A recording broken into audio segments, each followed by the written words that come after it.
Alam mo yung panalong hindi mo makalimutan? Yung talo na hanggang ngayon masakit pa rin? Ganito ang sitwasyon ngayon ng PLDT High-Speed Hitters. Hindi lang sila naglalaro para manatiling unbeaten, naghahanap sila ng ganti. At ang kalaban? Ang team na sumira sa winning streak nila, ang Signal Super Spikers. Revenge game na ba to? O mauulit ang bangungot? Simulan na natin. Mga ka-volleyball fans, balikan natin. Sa nakaraang reinforced conference, pumasok ang PLDT na may 15-game winning streak. 2 championship ang dala nila. Malakas, kumpiyansa, paborito ng lahat.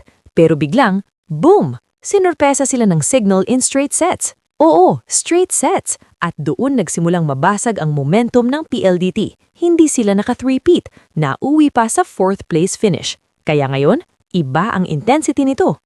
Sa kasalukuyan, 3-0 ang PLDT sa Premier Volleyball League All-Filipino Conference. Sila na ang may malinaw na tsansa para sa outright semifinal berth.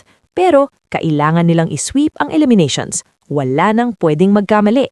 Sino ang aasahan sa PLDT? Siyempre, andyan si Savvy Davison, consistent na sandigan sa opensa. Sa gitna, solid frontline ni Kim Kiana D, Majoy Baron at Mika Reyes. Sa playmaking naman, hawak ni Kim Fajardo at Alcantara ang takbo ng laro.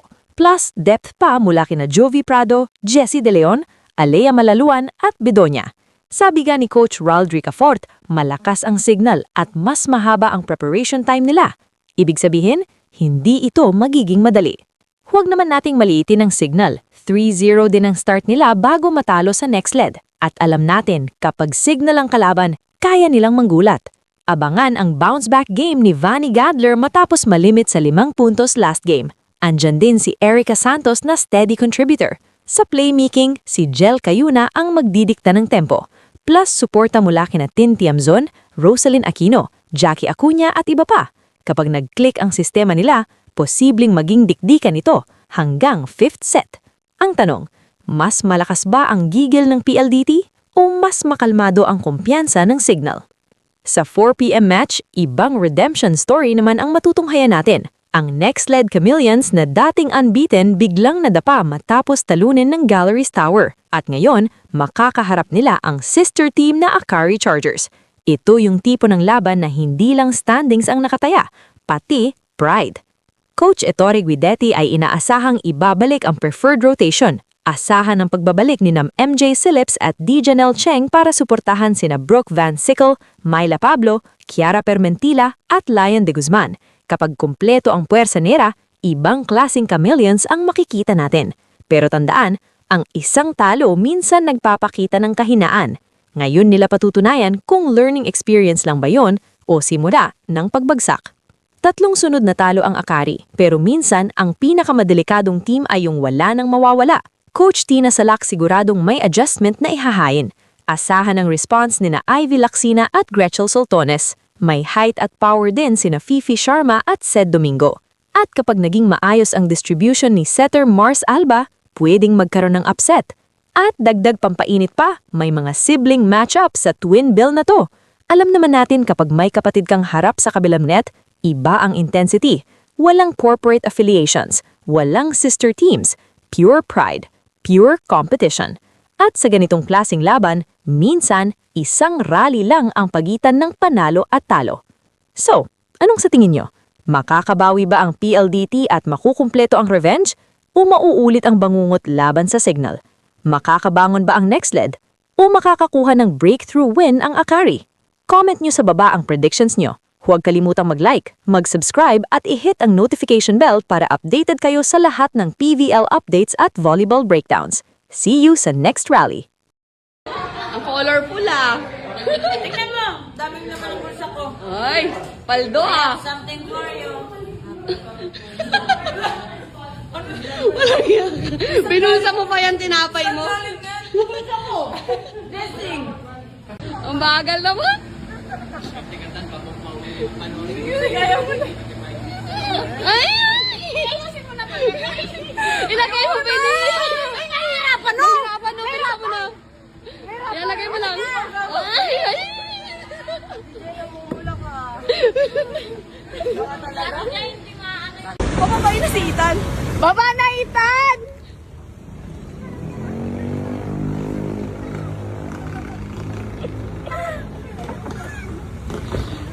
kumakatok? May naiwan ba? May naiwan? Parang may kumakatok dyan. Parang may kumakatok. Wait lang, may kumakatok. Aso lang yan, aso! Ay, aso? Aso, dyan yan. Ah, dyan lang yun. May pagkain ka naman dyan ah! May flashlight yung dog. Ay, ibang dog to! Ba't may flashlight yung dog? Alam na, wala na yung susi. Eh, nasuffocate. Let's see. Pawis na. Oy, mali ka na naman. Ano yung pawis na pawis? It's English. I'm wet. Hindi mo naman sinabing may kadate ka. Hindi mo man lang pinakilala sa amin ni Tita Dors. Pasensya na, hindi din kami magkaintindihan. Ang sarap. Yummy! Oh, hi kayo dyan. Hi kayo sa vlog ko. Hi vlog! Hi vlog! Yummy!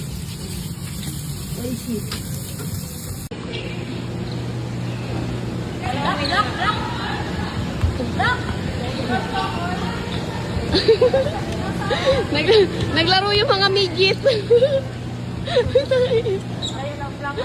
Midget. Oh. Oh, perfect na. Tama na.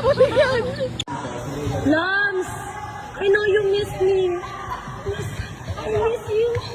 Lams, I know you miss me. Kiss mo ah. Dito ka lang. Kulong mo sa CR. Sa akin ka lang ang lambo. Ate lang! Ikulong sa CR. Yan, sakalin na. Edjo. Patayin ko na!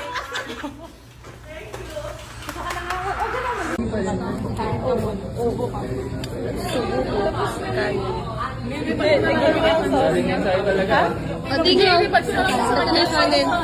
Akin yan. Ang balas. Kaya mo yan. Kaya yan.